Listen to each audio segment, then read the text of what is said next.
Hello, and welcome to Sundays in Song. This week, I want to introduce you to a new instrument for the parish, an Adler pump organ from circa 1910.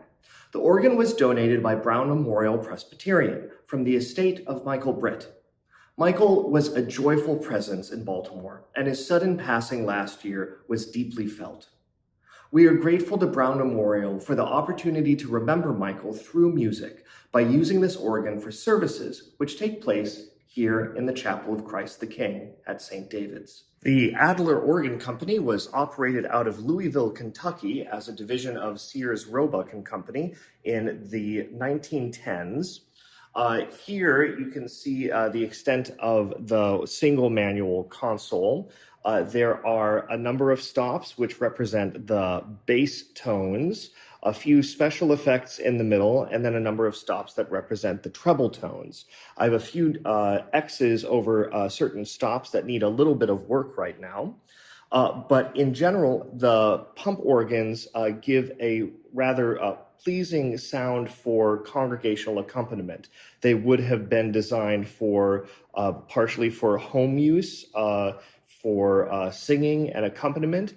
They're not really made for, at least this one is not particularly made for virtuosic displays. The action is rather relaxed, so rather than a nice percussive attack that you might have on piano, this is going to be much more soft and sustained. And so using it for hymn singing,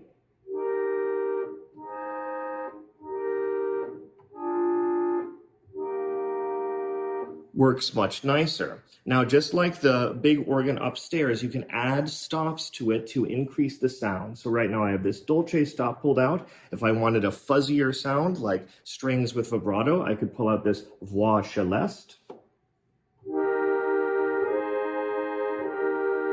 Or if I just wanted to increase the sound, I could pull this, this melodia. That increases it a little bit, and a treble coupler here.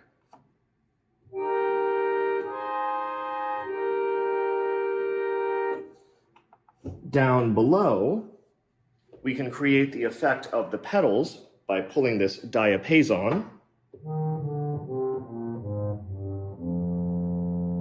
This diapason forte to increase the sound. We can make it a little fuzzier if we want, adding some vibrato with this celeste. And we can really make it nice and deep with this bass coupler.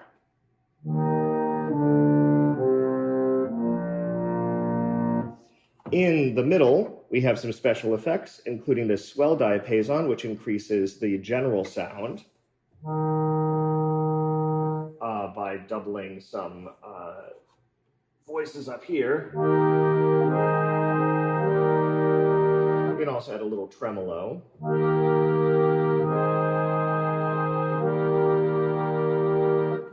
A celeste to make the sound sort of fuzzy and vibrato-y, like a string quartet might produce.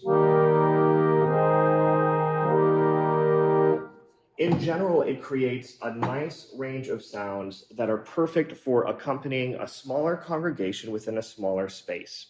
So you'll see it positioned here in the hallway for a little bit as it makes its final location known to us. And you can hear it for the first time this week at the Thanksgiving Eve service. You might be wondering, why is it a pump organ? In closing, you'll notice that there are some pedals down here. The pedals are different than would be for a piano or an organ or a pipe organ. These pedals would have been used to, the feet would have pumped the bellows, providing the air. However, this instrument has been motorized. You can hear a pump blowing in the background. And that provides the air which goes through the reeds, sort of like a harmonica. So thanks for joining us for learning about this new instrument. Here's the choir of St. David's singing a song of thankfulness, both in commemoration of Thanksgiving, but also going out to the memory of Michael Britt, for whom we remember as we offer music with this instrument.